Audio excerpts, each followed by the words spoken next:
Salut les miraculeurs, c'est Blue, j'espère que vous allez bien. Aujourd'hui, toute nouvelle vidéo News Express, l'épisode 9, Exaltation qui va arriver. On a eu l'info aujourd'hui pour demain, c'est vraiment un truc de ouf. On va parler de ça dans la vidéo, juste avant je vais vous partager les autres news. Enfin bref, c'est parti, on commence tout de suite. Là j'ai pas le temps les gars, parce que vraiment pendant ces vacances, je dois charbonner de ouf. Il y a un épisode par jour, je dois faire des réacs, les monter, faire les lives, préparer les autres vidéos. Enfin vraiment les gars, je vous jure que je charbonne de fou. Donc là il faut vraiment que je me dépêche parce que j'ai plein de trucs à faire. Donc cette vidéo news va être un peu express.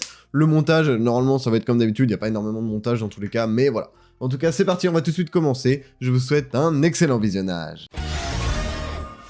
Première news, on a Thomas Astruc qui a donné une interview pour une radio. Bon, j'ai pas pu l'écouter encore en entier, donc je vais pas pouvoir vous résumer l'interview dans cette vidéo. Mais elle est dispo sur YouTube, voilà, je suis rendu à la moitié, moi, sur cette chaîne, tac. Donc voilà, vous tapez ça, je pense que vous la trouverez. Si vous voulez aller la voir entre-temps, voilà. Mais dans tous les cas, s'il y a des éléments hyper intéressants pour vous, je vous les donnerai dans une prochaine vidéo news.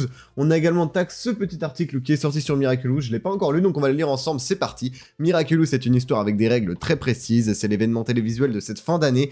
La série animée Miraculous, les aventures de Ladybug et Chat Noir dévoile sa 5e saison, ok. On lui a posé 3 questions sur le procédé de fabrication, donc là ça va être vraiment des questions sur la fabrication, donc relativement intéressant. Qu'est-ce que tu attends de cette 5e saison de Miraculous? On boucle l'arc commencé lors de la première saison, et là c'est incroyable, c'est l'équivalent de l'acte final d'une scène de théâtre en quelque sorte. Pas de la série, hein. On a réussi à faire une série qui monte progressivement depuis le début. Là, les gens vont devenir dingues avec des épisodes qui sont tous hallucinants. On a enregistré des bonus making-of où on devait poser des commentaires sur ces épisodes qu'on a écrits il y a bien 2 ans pour dire comme c'est très loin derrière nous, mais en les redécouvrant, on sait, putain, on a fait ça, mais on est fou en fait. Il y a toute une équipe derrière chaque épisode, chaque saison de Miraculous. On a un fonctionnement très particulier qu'on ne trouve pas d'ordinaire en animation. Souvent, les scénaristes sont chacun chez eux. Ils écrivent leur histoire, le directeur d'écriture récupère les textes, puis sert de lien avec les chaînes de télé qui valident les textes. Nous, on a des ateliers d'écriture. C'est Sébastien Thibaudot qui a mis ça en place après la première saison parce qu'il s'était rendu compte que notre façon de faire jusque-là ne donnait pas de très bons résultats et qu'elle occasionnait beaucoup de retouches sur les textes. On voulait aussi uniformiser chaque épisode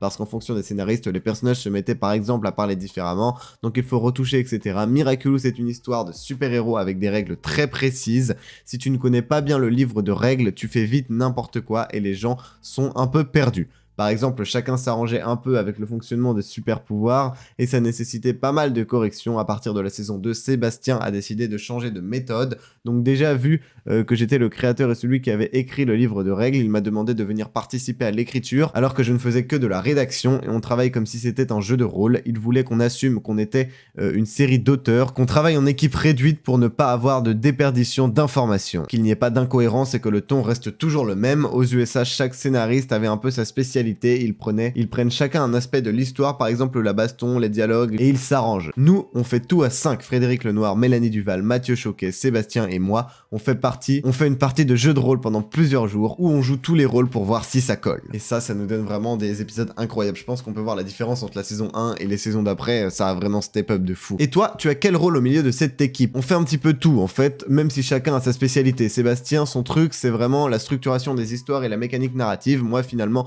c'est plus le world building.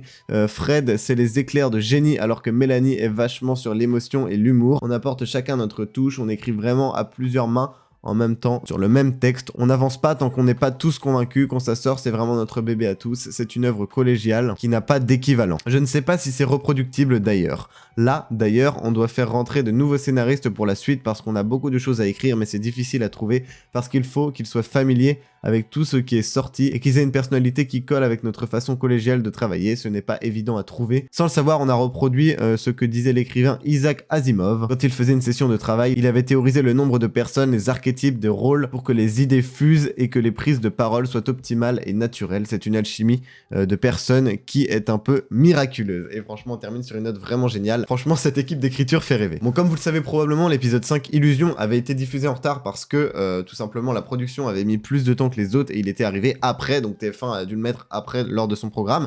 Et truc assez chelou déjà, c'est que Gloob l'a sauté, après Jubilation ils ont diffusé Détermination, et sur le programme d'RTS, sur le samedi après celui qui suit Jubilation, c'est plus la saison 5 mais la saison 3, ce qui est assez étrange. Mais pas de panique les gars, comme je l'avais montré dans ce tweet, regardez pour les épisodes de la saison 5, c'était hyper détaillé, on avait le nom de l'épisode, le truc et tout, alors que quand tu vas sur là, c'est juste écrit saison 3 point. Donc moi je pense surtout que en fait lorsqu'ils ont fait le programme, ils savaient pas encore s'ils allaient avoir Illusion à temps, donc pour l'instant ils ont mis une rediffusion, tu vois, mais sans vraiment détailler l'épisode que c'est puisqu'ils ne sont pas sûrs. Ils avaient fait déjà ça lors de la saison 3, alors que leur programme était dispo sur leur site. On avait écrit souvent Miraculous, mais il n'y avait pas l'épisode, on savait pas vraiment ce que c'était. Donc là, je pense que c'est pareil, il va juste falloir attendre quelques semaines pour que Illusion apparaisse. Dans tous les cas, je vous tiendrai au courant dès qu'on aura plus d'infos là-dessus, mais normalement, il y a moyen que ce soit Illusion. Bon, sinon peut-être qu'ils feront une pause d'une semaine, mais en vrai de vrai, pour moi, c'est moins probable, on verra bien. Sinon, nous avons Guillaume, un journaliste, qui a sorti du coup un article dans un magazine, tout simplement, qui est paru aujourd'hui à l'heure où je tourne cette vidéo, donc le 2 novembre. Un article qui parle un petit peu de Miraculous. Bon, il y a quelques infos assez stylées, notamment le fait qu'il y a 8 nouvelles saisons et 5 téléfilms spéciaux de prévus. Alors, 8 nouvelles saisons, ça veut pas dire qu'elles sont signées, hein. C'est pas acté, ça dépendra des diffuseurs, de si la série continue de marcher, etc. Mais en tout cas, ils ont dans leur tête pensé, du coup, pour l'instant, à 8 saisons supplémentaires, 5 téléfilms spéciaux qui sont prévus. Donc je pense qu'on les connaît déjà, hein. Le spécial Japon, le spécial Dakar, le spécial Rio, le spécial Londres, et... c'est quoi le dernier? Bon, là, tout de suite, les gars, je l'ai plus en tête, je vais pas avoir le temps de rechercher, etc. Si je le retrouve au montage, je vous le mettrai juste là. Dans tous les cas, je pense que j'achèterai ce magazine et que dans la prochaine vidéo news, je vous donnerai les informations. S'il y a d'autres informations assez exclusives et importantes comme ça, je vous les donnerai. Je le lirai de mon côté. Et du coup, dernière information, celle que vous attendez le plus en vrai, je pense, dans cette vidéo, tout simplement. TF1 ont mis à jour leur programme aujourd'hui et à la stupéfaction totale, le spécial New York a été remplacé par l'épisode inédit Exaltation, donc ils ont dû le recevoir il y a peu de temps. C'est quand même assez incroyable, je crois que c'est la première fois qu'ils font ça, alors que pourtant pour Illusion, les gars, ils avaient pas modifié leur programme, ils l'ont mis après, donc en vrai de vrai, vraiment super bizarre. Surtout que ce matin, du coup, à l'heure où je tourne cette vidéo, Illusion est sorti et ils ont annoncé que la semaine, enfin que le jour d'après plutôt, ce serait le spécial New York, ils l'ont dit juste après l'épisode d'Illusion, et là on nous vend Exaltation, donc vraiment très chelou. Nous avons 7 personnes du coup qui ont envoyé un mail à TF1 et ils ont répondu du coup que la liste était bien à jour, voilà, donc sur le site, donc assez étrange encore une fois. Donc visiblement la liste semble bonne, malheureusement on peut pas encore en avoir la confirmation à 100%, si on a d'autres infos d'ici la sortie de la vidéo je vous le mettrai, mais pour le moment je pense qu'on a bien 95% de chances qu'Exaltation sorte demain, de toute façon on verra bien, hein. Et il y a un autre indice qui me fait penser ça, on va aller tout de suite sur le MyTF1 Replay. Donc du coup comme vous le savez, après Illusion, normalement on avait le spécial New York, puis le spécial Shanghai. Sauf que regardez, pour le 4 novembre, on a bien tout simplement le spécial Shanghai, voilà, qui est programmé juste là. Mais par contre, il y a rien, il y a que ça pour le 4 novembre et pas pour le jeudi 3 novembre pour le New York. Donc pour moi, c'est un autre indice qui fait que le New York a été déprogrammé à la place d'Exaltation. Dans tous les cas, on verra bien demain. Avant de sortir la vidéo, nous avons vu, comme vous pouvez le voir à l'écran, notre confirmation finale juste là, avec le trailer d'Exaltation qui est sorti sur la chaîne officielle Miraculous. Évidemment, je vous floute pour ne pas vous spoil, mais donc vous pouvez maintenant prendre pour certitude le fait qu'il sera diffusé demain matin sur TF1. À ce sujet, il est bon de rappeler que les replays de la saison 5 de Miraculous sont disponibles sur TF1 durant une semaine. Et pareil sur RTS pour les épisodes diffusés si jamais vous habitez en Suisse. Je le dis parce que j'ai quand même la question plusieurs fois par jour. J'espère que cette vidéo news vous aura plu, n'hésitez pas à commenter tout ça, vous savez ce qu'il vous reste à faire si jamais ça a été le cas et qu'elle vous a été utile. Moi je vous mets ma nouvelle liste des épisodes qui est pour une fois à jour, j'espère qu'elle vous sera utile également. Sur ce, c'était Blue, je vous dis à la prochaine, à plus.